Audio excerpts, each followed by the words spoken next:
हमाद अज़हर साहब, ये जो इजाफा हुआ है क्या ये हुकूमत का अपना फैसला था या IMF की कंडीशन मानते हुए ये फैसला किया गया है? ये दोनों फैसले हैं। IMF जो था ये फैसला पहले मांग रहा था, वो चाहते थे कि ये जून में इंक्रीज आए या मार्च में, जब हमने पहले किया था इंक्रीज उसके साथ आए, तो उस वक्त हमने ये नहीं किया। तो इसकी बुनियादी वजह ये है कि जो सर्कुलर डेट का बहाव है उसको कम करना है। हमारी जो खरीद है, जिस कीमत पे हुकूमत बिजली खरीद रही है और जिस पे बेच रही है, उसमें अभी भी फर्क है 1.5 से 2 रुपए का, तो वो उसको खत्म करने के लिए ये टैरिफ को बार बार बढ़ाया गया है 1 रुपया 39 पैसे से। और ये जो 0 से 200 यूनिट तक के सारिफ हैं उन पे ये अप्लाई नहीं होएगा, और ये तकरीबन 46% यानी कि जो घराने हैं उन पे अप्लाई नहीं होएगा। हमारे साहब, क्या वजह है कि बजट के बाद तो शौकत तरीन साहब ने कहा था कि IMF चाहता है टैरिफ बढ़ाएं, लेकिन हम टैरिफ बढ़ाए बगैर ही ऑल्टरनेट मेथड्स के जरिए सर्कुलर डेट को कम करेंगे और ये हम करके दिखाएंगे। तो फिर क्या वजह है कि अब IMF की बात मान ली है और उन ऑल्टरनेट तरीकों से हम नहीं कोशिश कर रहे सर्कुलर डेट को खत्म करने की? तरीकों से भी कर रहे हैं। हमारा पूरा सर्कुलर डेट का एक मैनेजमेंट प्लान है, जिसके अंदर गवर्नमेंट जेनकोस को बंद किया गया, जो इनएफिशिएंट जेनकोस थे। इसके अलावा ROE जो है, return on equity government own plants की, उसको कम किया गया। IPPs को रीनेगोशिएट किया गया। जो म्यूचुअल रिसीवेबल्स और पेएबल्स हैं गवर्नमेंट की बैलेंस शीट्स में 60-70 अरब तकरीबन, उनको आपस में सेट ऑफ किया गया। उससे भी सर्कुलर डेट में कमी आई है। तो लेकिन इसके बावजूद जो कैपेसिटी पेमेंट्स बढ़ रही हैं वो 2013 से 185 अरब से शुरू हुई थी और अब कोई 750-800 अरब के करीब पहुंच चुकी हैं।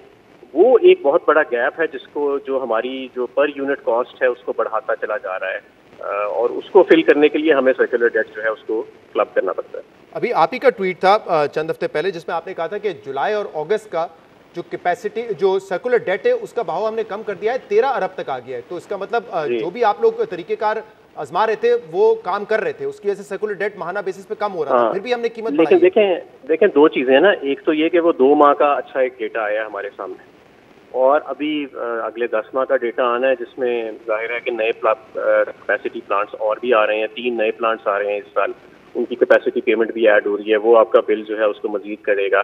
दूसरा ये कि हमने इस कैपेसिटी सर्कुलर डेट की जो फ्लो है इसको पहले 0 पे लेके आना है, फिर इसको रिवर्स करना है। तो इस वजह से हमें ये जो बेस टैरिफ है ये बढ़ाना पड़ रहा है। रिवर्स करने से क्या मुराद है? मतलब एक आपका स्टॉक है और एक आपका फ्लो है। तो अभी तो हमारी जो आलमी इदारों के साथ भी जो कोशिश हो रही है वो फ्लो को 0 पे ले जाने की है। वो इन इटसेल्फ एक बहुत बड़ा टारगेट है, क्योंकि हर साल जब हम समझते हैं कि हम कॉस्ट पैरिटी पे आ गए हैं तो 3-4 नए प्लांट्स आते हैं और 50-100 अरब जो है वो और बढ़ जाती है कैपेसिटी पेमेंट्स, फिर हमें पर यूनिट कॉस्ट हमारी और ऊपर चली जाती है। कल हमें फ्लो को हमने भी हमारे प्रोग्राम में ये कहा था कि 2500 अरब रुपए का एक बैकलॉग भी है। तो वो बैकलॉग भी आप ये कह रहे हैं कि क्या वो टैरिफ बढ़ा के, बेस टैरिफ बढ़ा के बैकलॉग जो है मुकम्मल किया जाएगा? नहीं, देखें बेस टैरिफ उसका एक हिस्सा तो है। अब बेस टैरिफ बढ़ाए बगैर जो है, नहीं बैकलॉग की मैं बात नहीं कर रहा। नहीं, 2500 अरब के बैकलॉग के ऊपर ना अभी हम सिर्फ सर्कुलर डेट के फ्लो की बात कर रहे हैं कि उसको 0 पे लेके आना है। बैकलॉग जो है उसका क्या करना है उसका फैसला बाद में हम देखेंगे। इसीलिए मैं कह रहा हूं कि कल जब मैंने मुज़म्मिल असलम साहब से ये सवाल पूछा, जो कि तर्जुमान है फाइनेंस मिनिस्ट्री के, उनको मैंने यही कहा कि जब 13 अरब तक आ चुका है फ्लो सर्कुलर डेट का, तो क्यों कीमत बढ़ा रहे हैं? तो उन्होंने कहा 2500 अरब रुपए का बैकलॉग भी है, और ये कैसे मुमकिन है कि बेस टैरिफ बढ़ा के हम बोझ डालें सार्फिन पे और बैकलॉग उससे खत्म करवाएं? अभी जो इनिशियल टारगेट है वो सर्कुलर डेट की फ्लो में कमी लाना और ग्रेजुअली इसको 0 पे लेके जाना है। बैकलॉग को फिर हम बाद में देखेंगे। तो हमारे साहब, अभी हमने चंद माह पहले 1 रुपये 95 पैसे बेस टैरिफ बढ़ाया, अब हम 1 रुपये 40 पैसे दोबारा बढ़ा रहे हैं, यानी कि हम बेस टैरिफ बढ़ाकर ही सर्कुलर डेट पे काबू पा रहे हैं ना। फिर देखें इसमें 3-4 एस्पेक्ट्स हैं।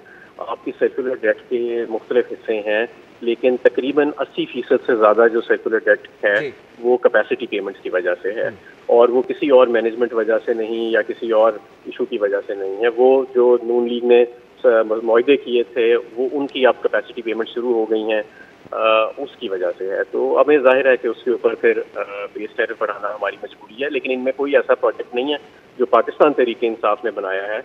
ये सारे के सारे पिछली गवर्नमेंट के प्रोजेक्ट्स हैं जिसकी अब हमें कीमत अदा करनी है।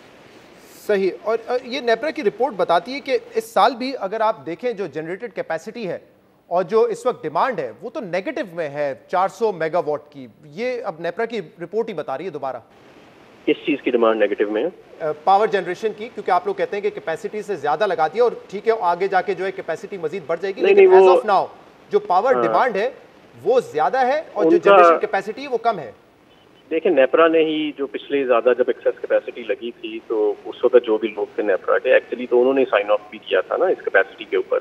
तो उनके लिए तो ये कहना मुश्किल है और हमेशा रहेगा कि एक्सेस कैपेसिटी है, लेकिन इसके अंदर उन्होंने 2500 मेगावाट वो डाले हुए हैं जो रेवेन्यू बेस्ड लोड शेडिंग जो है वो हुकूमत करती है, जिसको हम अपनी डिमांड में नहीं गिनते, क्योंकि अगर हम वो बिजली सप्लाई करना शुरू कर दें तो सिर्फ सर्कुलर डेट के इजाफे में 300 अरब का सालाना का इजाफा मजीद बढ़ जाएगा। लेकिन जब पॉलिसी बनती है तो ऑब्वियसली उस कैपेसिटी को भी आप इंक्लूड करेंगे ना, जो नहीं, कि जब आप रेवेन्यू बेस पर ये मैं आपको ये भी बताऊं कि ये पिछले 11 साल से रेवेन्यू बेस्ड लोड शेडिंग हो रही है, नूनली के टाइम पे भी होती रही है और ये अनकरीब खत्म नहीं हुई। तो ऐसी बिजली जो आपको पता है कि आपने सप्लाई नहीं करनी, ना आप सप्लाई करने की पोजीशन में है, उसकी आप कैपेसिटी इंस्टॉल कर लें अभी सही और उसके पैसे भी देना शुरू कर दें, ये तो कोई साउंड पॉलिसी। इसका मतलब ये रेवेन्यू बेस्ड लोड शेडिंग जो है ये जारी रहेगी, आएगी भी, क्योंकि हम इसको अकाउंट फॉर ही नहीं कर रहे अपनी पावर जनरेशन में।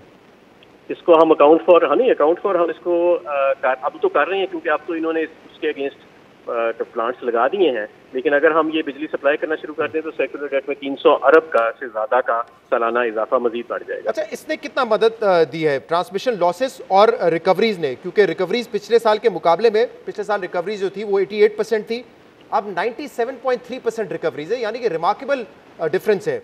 और इसी तरह ट्रांसमिशन लॉसेस भी हर जो डिस्को है उसमें हमें बेहतर नजर आ रहे हैं, बारिंग एक दो डिस्कोज हम देख रहे हैं कि हर जगह इंप्रूवमेंट है, चाहे वो लेस्को हो, फेस्को हो, हर जगह इंप्रूवमेंट। मैंने आपको बताया ना कि ये जो रिकवरीज और लॉसेज हैं जी, ये 11% है सर्कुलर डेट के फ्लो के लिए जो, क्योंकि जाहिर है कि इवन एडवांस्ड इकोनॉमीज के अंदर ये जीरो तो होते नहीं है, एक सर्टन सिस्टम लॉसेज तो रहते हैं। इंटरनेशनल स्टैंडर्ड से हम इनको मेजर करते हैं कि आप कितना दूर हैं, और जितना आप इंटरनेशनल स्टैंडर्ड से एक्सेसिव होते हैं उतना हम काउंट करते हैं कि वो सर्कुलर डेट में हिस्सा बन रहे हैं।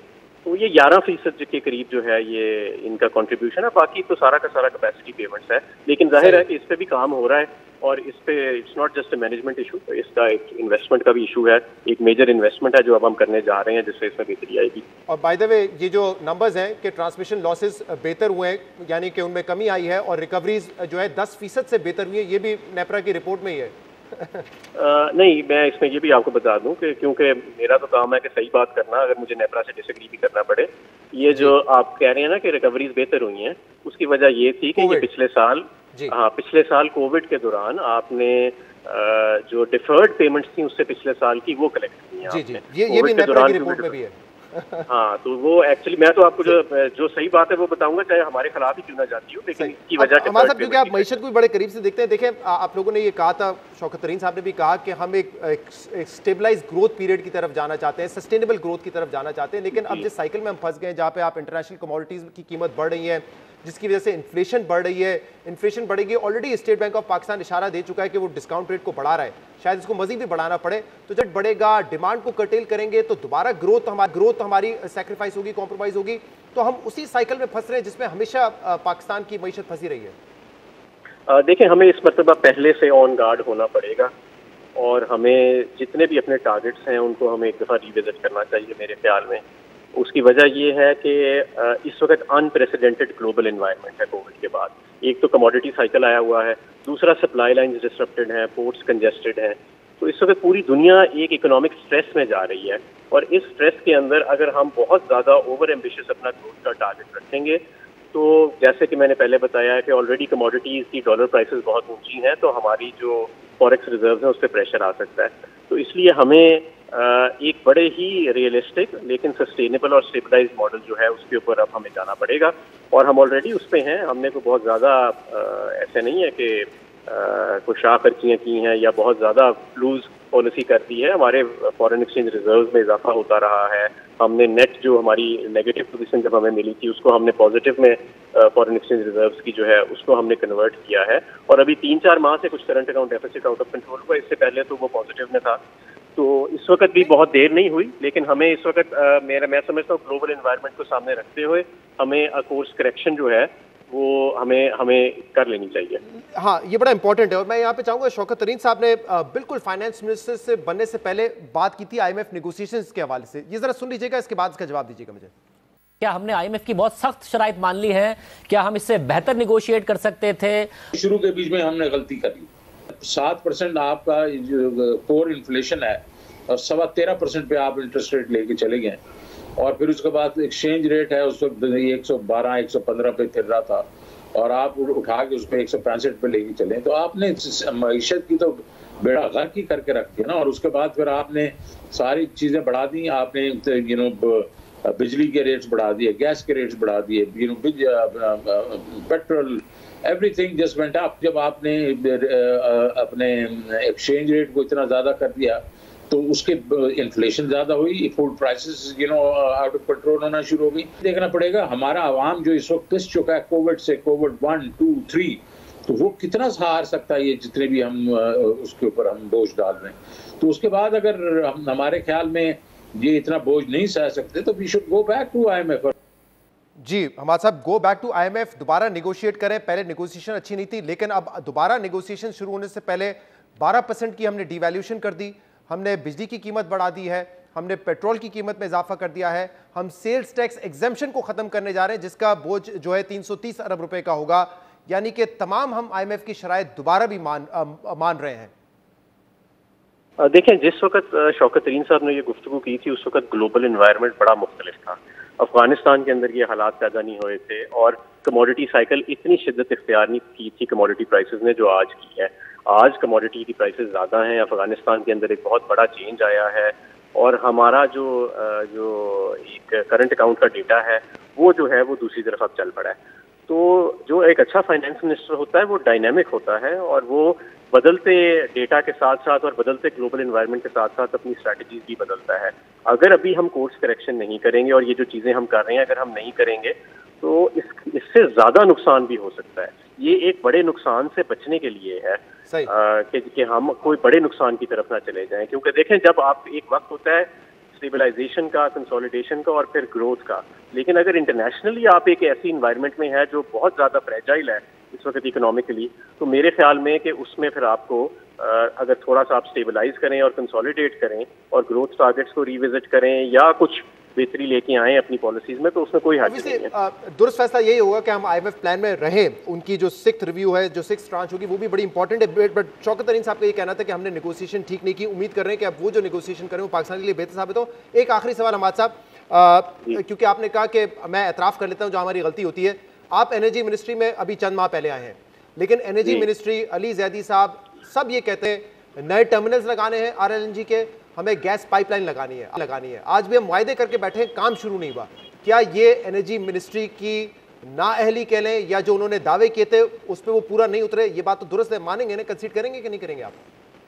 नहीं, मैं तो बिल्कुल नहीं कंसीड करूंगा इस बात पे। अगर तो हमने नून लीग की तरह कॉस्ट प्लस टैरिफ पे लगाने हैं तो जो बंदा भी आए टर्मिनल लगा जाए, $2.5 लाख उसको दिन का यौमिया किराया मिलेगा, तो कल टर्मिनल लग जाएंगे शहजाद। इसमें तो कोई ऐसी बात नहीं है। तो हम टर्मिनल लगाना चाह रहे हैं, टर्म्स पे लगाते हैं, लेकिन 3.25 साल हो गए हैं, अब तक काम शुरू नहीं हुआ है। बात तो होने देना। एक तो जब LNG पे बात आती है अब सारे जज्बात हो जाते हैं, बात तो खत्म करने देना। बात सारी ये है कि देखें, अगर तो हमने नून लीग की तरह टेक और पे बेसिस पे $2.5 लाख दिन का किराया देना है जो भी टर्मिनल लगा दे, तो टर्मिनल कल लग जाएंगे। अगर हमने गवर्नमेंट की कोई लाइबिलिटी नहीं लेनी, B2B एनवायरनमेंट में डीरेगुलेशन के साथ हमने ये टर्मिनल्स लगाने हैं, तो जाहिर है उसमें टाइम लगता है। और सबसे बड़ी बात तो ये है कि हमारी जो मेन आर्टरी है, जो पाइपलाइन है, जो इस वक्त ट्रांसमिट कर रही है गैस की, वो तकरीबन नियर फुल कैपेसिटी है, तो उसको भी हमने बढ़ाना है। तो इसके लिए हमने नॉर्थ साउथ पाइपलाइन के साथ, रशियंस के साथ अब अपना कॉन्ट्रैक्ट जो है वो क्लोज किया है। तो इसलिए हम क्योंकि इसको एक इस तरह लगाना चाह रहे हैं कि वन साइडेड कॉन्ट्रैक्ट ना हो और गवर्नमेंट पे अननेसेसरीली माजी की तरह बोझ ना पड़े, इसलिए इसमें थोड़ा टाइम जरूर लगा, लेकिन अब इंशाल्लाह ताला मैं समझता हूँ कि जल्दी आपको इसमें कुछ खबर देंगे। बहुत बहुत शुक्रिया।